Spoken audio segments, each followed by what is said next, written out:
जय शिवराय मित्रांनो अखेर बहुप्रतीक्षित अशा इंडिया US ट्रेड डीलच्या संदर्भात केंद्र शासनाच्या माध्यमातून अधिकृत असं स्पष्टीकरण देण्यात आलेले आणि शेतकऱ्यांना भेडसावणाऱ्या बऱ्याच साऱ्या विषयाचं आकलन, आता विषयाचं उत्तर या ट्रेड डीलच्या माध्यमातून समोर आलेलं आहे। मित्रांनो, एकंदरीत आपण जर पाहिलं तर गेल्या अनेक दिवसापासून भारत आणि अमेरिकेमधील या व्यापार संदर्भात कराराच्या संदर्भात मोठ्या प्रमाणात चर्चा केल्या जात होत्या। अमेरिकेच्या माध्यमातून मोठ्या प्रमाणात टेरिफ लावून दबाव निर्माण करण्यात आलेला होता आणि या सर्वांच्या पार्श्वभूमीवरती अमेरिकेच्या माध्यमातून अधिकृत असा हा करार झाला आणि भारताची बाजारपेठ अमेरिकेसाठी खुली झाल्याबद्दलचं स्पष्टीकरण देण्यात आलेलं होतं। याच्यामुळे साहजिकच एक रोषाचं वातावरण निर्माण झालेलं होतं। शेती अर्थव्यवस्थेवरती एक मोठा परिणाम असल्याचं सांगितलं जात होतं आणि शेतकरी संघटनेच्या माध्यमातून देखील याला मोठ्या प्रमाणात विरोध दर्शवला जात होता। मात्र भारताच्या माध्यमातून किंवा केंद्र सरकारच्या माध्यमातून या ठिकाणी कुठल्याही प्रकारचं या कराराच्या संदर्भात अधिकृत असं स्पष्टीकरण देण्यात आलेलं नव्हतं की नेमकी भारतीय बाजारपेठ कशासाठी खुली केली जाणार आहे। आणि आज अखेर पियुष गोयल यांच्या माध्यमातून याच्या संदर्भातील अधिकृत असं स्पष्टीकरण दिलेलं आहे, ज्याच्यामध्ये या करारामध्ये शेती क्षेत्राला कुठल्याही प्रकारे समाविष्ट करण्यात आलेलं नाही। याच्यामध्ये भाजीपाला असेल, फळभाज्या असतील, दुधाचे पदार्थ असतील किंवा इतर शेतीमाल असतील, हे शेतीमाल जसे आहेत तसेच या ठिकाणी ठेवण्यात आलेले आहेत। कुठल्याही प्रकारे याच्यामध्ये आयात केली जाणार नाही। मित्रांनो, एकंदरीत आपण अमेरिका आणि भारतातील व्यापाराचं जर पाहिलं तर जो काही 100% व्यापार होतो आयात आणि निर्यात, याच्यामध्ये 75% पेक्षा जास्त ही आपली निर्यात आपण अमेरिकेला करतो आणि उर्वरित 25% व्यापार हा या ठिकाणी आयातीचा होतो।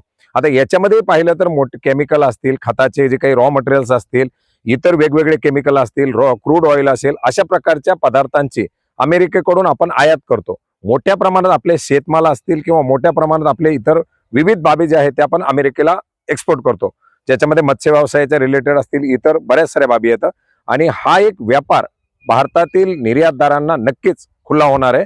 याचे मोठे फायदे सुद्धा भारतीय व्यापारासाठी होणार आहेत।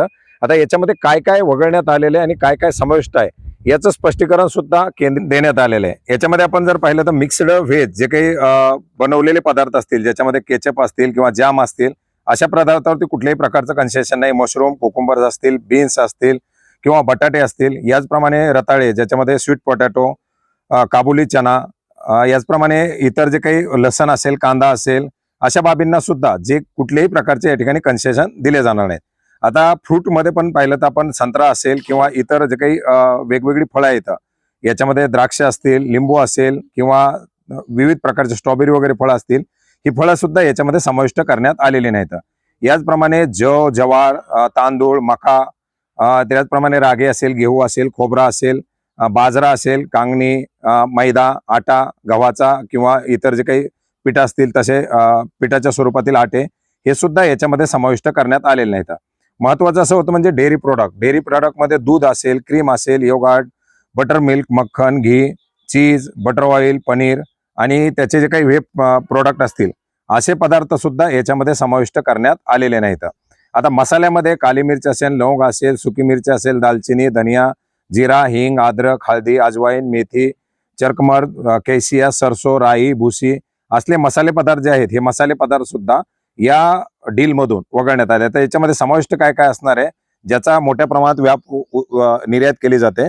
याच्यामध्ये रेशीम, याचप्रमाणे जे काही कपडे असतील असे कपडे, लेदर आणि बुटा, चप्पल, प्लॅस्टिक आणि रबरचे आयटम आणि जे काही मोठ्या मोठ्या मशिनरी असतील, हेवी मशिनरी वगैरे, ऑर्गॅनिक केमिकल्स आणि घरगुती जे काही डेकोरेशनचं साहित्य, होम डेकोर, याचबरोबर जे काही इतर पदार्थ आहेत जसे कॉस्मेटिक पदार्थ वगैरे, अशा पदार्थांचा याच्यामध्ये समावेश असणार आहे। एअरक्राफ्टचे पार्ट असतील किंवा जेनरिक फार्मास्युटिकल असेल, जेम्स अँड डायमंड्स असतील, अशा प्रकारच्या याला सुद्धा याच्यामध्ये समाविष्ट करण्यात आलेले आहे। तर मित्रांनो, अशा प्रकारे एक स्पष्टीकरण दिल्यामुळे आता साहजिकच शेतकऱ्यांमध्ये पसरलेलं चिंतेचं वातावरण काहीसं कमी होणार आहे।